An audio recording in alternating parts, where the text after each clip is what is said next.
Tableau 3. Il me faudrait croire que le dégoût de la belle peut se transformer en amour pour la bête et le métamorphoser. Cocteau, lui, le croyait. Il y a des instants qui s'illuminent, et puis d'autres où l'on pleure de se voir de nouveau seul. Les souvenirs s'installent comme autant de rappels malheureux, d'attentes où l'on cherche désespérément à vivre. Peut-être les images s'éloignent-elles pour recouvrir d'autres songes. Je ne cherche qu'à créer des rêves, les retenir et les rendre personnels.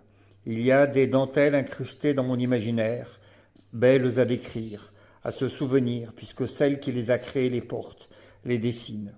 Je suis amoureux des images lorsqu'elles créent cette volonté de retenir, de protéger bien sûr. Pour un nom, simplement. L'impératrice avait la fragilité, le visage venu d'une œuvre de Warhol. Le jeu des personnalités se dédouble à l'infini. Orphée, Alban, si l'on refuse de dévoiler les coulisses d'une œuvre, personnification d'une certaine recherche, image déjà, possédait l'immatérialité, l'irréalité d'une beauté transparente, menée à son terme, c'est-à-dire une esquisse, un contre-jour. La rencontre avec l'impératrice était nécessaire, obligatoire peut-être. Le port s'illuminait d'une couleur ocre, jaune, c'est-à-dire un matin, un commencement. La mer, un peu jade, se rayait de jaune et de blanc. Il ne s'agissait que de laisser paraître une journée où tout serait imaginaire. Elle-même, le lieu et l'apparence, Orphée, entreaperçue. Il importe peu de savoir si l'action se situe au rond-point de la Villette ou près d'un port quelconque. Elle rêvait, bien sûr. L'image prenait une réalité à force d'imaginaire, à force d'y croire. Chaque fois, le récit débouchait sur un conte de fées, fragment d'illusion, souvenir, mais refusant tout romantisme par la mise en avant de la structure du récit. Jeu médiéval, miroir, scène où les décors faisaient rêver à force de carton-pâte. Toute œuvre d'art n'est que copie. Andy Warhol, grâce au bond en avant technologique des années 1970, eut conscience de la beauté formelle, froide du double, magnifiée non pas en fonction d'une stylisation, mais du factice, du creux, dont l'intérêt vient de cette objectivité, c'est-à-dire le manque de perspective, le vide. Une eau sombre, mouvante, semblait recouvrir les pavés, l'asphalte des trottoirs, venir d'eux, se transformer pour devenir cette mer un peu jade, rayée de blanc et de jaune. Un miroir, bien sûr, décor d'opéra, toile peinte imaginée par Marie Goulot. Alban ne serait qu'apparition, symbole de l'image dans tout ce qu'elle possède, d'irréel, de fragile. Donner à mon récit le rêve et le factice, l'un reflet de l'autre, puis illuminer l'ensemble par le lyrisme du style. Il devait s'agir d'un novembre plus froid que la normale, un de ces mois où le ciel se confond avec les cheminées d'usine, la couleur de l'asphalte, ciel descendu alentour des immeubles, juste souligné par le rouge, le vert et le bleu d'affiches peintes le long des façades, bientôt délavées par la pluie. Le jade, le blanc et le jaune recouvraient le sol pour en faire une eau trouble, mouvante, un sourire peut-être. L'impersonnel ne pouvait correspondre qu'à la multiplication du jeu, des personnages. Alex Yaroslaviev, Adolphe Béliard, Marie Goulot, Alban, moi-même, chacun n'étant que le reflet de l'écrivain, la représentation plus ou moins réelle de celui-ci. L'impératrice disparut. Je pouvais lui donner l'irréalité nécessaire, puisqu'elle n'était que miroir, morte dès le début du livre, sans consistance. Je ne l'avais fait vivre que pour mieux l'effacer. Femme désirée, mais reflet de nos espérances, irréelle toujours. Le soleil illuminait le lieu. Les rues, grâce à une sorte de nudité, conservaient la noirceur un peu grise d'un sol toujours mouillé. Je pleurais. L'image avait disparu, me laissant avec mes espérances, mes rêves, cette jeune fille dont je cherchais à illuminer mon livre. Un nom. simplement. Elle disparut, peut-être un soupir, poursuivi par un double, un symbole quelconque. Elle s'éloignait, comme auréolée d'une très douce musique, une attente. Il y a une douleur d'espérer, une tristesse dans laquelle le plaisir de s'enfoncer est réel. Elle avait la finesse argentée des contes, et puis un immense désir, une volonté d'illuminer son chemin d'images saisies au vol, bourdonnement d'abeilles, un mur blanc souligné par un ciel blanc bleuté, le rêve. Elle disparut. Je disparus. Elle saisit au vol cette révérence faite à tout un passé, l'image dont elle-même venait. Un cœur d'homme. Et au loin, la recherche, l'initiation, jusqu'à se rendre compte du factice des images, la transparence devenant le vide, puis le vide, le néant.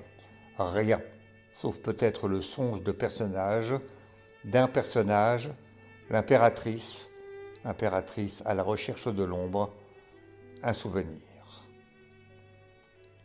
Je marchais. La volonté d'entrer dans un groupe, de m'insérer à une communauté, empêchait toute critique lucide, toute objectivité.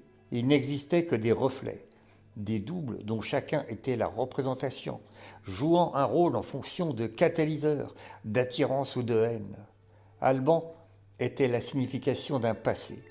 Prenant cette distanciation, il en résultait une femme, Juliette de nouveau, un point dont l'atteinte devait être aussi lointaine que chaque fois perceptible.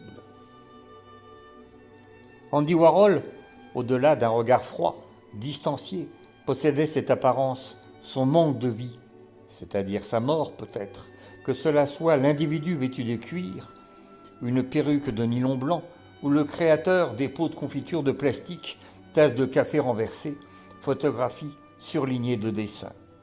Je devais rendre par l'écriture cette impression étrange à la fois de quotidien et de vide, la magnification en résultant venant peut-être de ce dernier. Le prologue, une première partie irréelle, ne pouvant être que le double d'une narration sans romantisme, une recherche sous l'égide de quelques personnages, une apparence. L'enfer ouvrit ses portes, un enfer de métal, plastique, cette volonté de paraître, de se dédoubler par un exhibitionnisme, un voyeurisme dont le corps est étranger, un hiver de métal, plastique justement. Alban regardait évoluer les couleurs du rond-point d'une eau trouble, un peu jaune, vers un blanc métallique d'abord, puis blanc bleuté, puis bleu nuit. Le ciel s'affaissait, recouvrant d'abord le haut des immeubles, les arbres, panneaux de signalisation, enfin les gens. Seule restait la forme des choses, des traits dessinés dans l'air, visibles, avec en avant un point, un signe peut-être. Deux adolescents, l'un le regard perdu, féminin, l'autre plus petit, relevant la tête pour lécher le dessous de l'oreille, nus, la finesse et la longueur des coups mis en évidence par un tracé rouge et jaune, tranchaient sur le bleu nuit recouvrant tout. Découverte du double, recherche du double bien sûr, de soi-même, d'un rêve, un rêve d'amour, encore, un conte, une phrase où tout se résumait. Les groupes n'étaient que fiction, illusion pour meubler sa solitude. Il avait existé des images merveilleuses dont le souvenir s'accrochait au rêve. Le flash de l'appareil photographique crépitait. Alex Yaroslaviev, froid, impassible, donnait à Alban des indications. La maigreur de ce dernier avait une transparence lumineuse. Il était blond, peut-être l'ange de Théorème. Détaillait une légère courbe de son sexe, la finesse de ses mains, les jambes ouvertes, non pas écartées, la tête renversée, les longs cheveux sur les épaules, le sexe droit, le vide. L'impératrice avait fui. Sa mort était venue et avec elle l'oubli des images. Tout n'était qu'apparence, double, mort, un théâtre à la recherche de l'ombre, une représentation. Les héros se réuniront sur scène. Le factice était la seule réalité. Factice des corps, des objets, factice entreaperçu, détaillé, voulu. Folie de Marie Goulot, folie irréelle peut-être, à la recherche d'un point, les yeux vagues, immobiles. Je me levai. La nuit à présent totale laissait malgré tout paraître, la forme des objets, un ciel noir, mat. J'allais m'éloigner. Il se dégagerait de ces tableaux une impression grise, morne, le froid d'un novembre plus rude que la normale, un de ces mois où les cheminées, par la faute d'un brouillard épais, sont de hautes ombres, minces, se tordant selon la forme des nuages, le vent. De rares passants ne seraient que l'apparence de formes vagues, dématérialisées, étrangères à toute expression, à tout sentiment peut-être, autre qu'une volonté froide, presque désespérée. Vivre, simplement. Il me reste à conclure. Je me suis magnifié, dédoublé. Je me suis imaginé tour à tour transparent, fou. Je m'éloigne. Adolphe Béliard se lève et s'éloigne. J'ai perdu la notion de ce qu'il fallait dire. À force de chercher, je n'ai trouvé qu'un vide, une apparence dont j'étais l'image. Les photographies ont ceci de commun avec les créations de Warhol qu'elles sont plates, que derrière leur précision, à cause de celle-ci peut-être, il leur manque la perspective, la vie, et par cela même sont fascinantes. Il ne reste rien à part un soupir, comme une immense tristesse de voir les rêves se déchirer et laisser paraître cette solitude. Il ne s'agit pas de Juliette, d'une illumination, mais de la sensation d'un vide dont nul ne peut sortir. Il reste des mensonges. La terre s'ouvre et l'éclatement des couleurs n'appartient plus exclusivement au peintre. Van Gogh, bien sûr, la blancheur d'une chambre, un homme à la tête dans ses mains, vieux, et puis le feu ne rougissant pas suivi. Il faudrait me lever, réussir à vivre. Les gens qui m'entourent ne sont que les représentations d'eux-mêmes. Rien ne me retient, sauf le lieu, l'instant. J'oublierai. Il reste à me lever, poursuivre. Tout est simple. Le bleu nuit recouvre tout.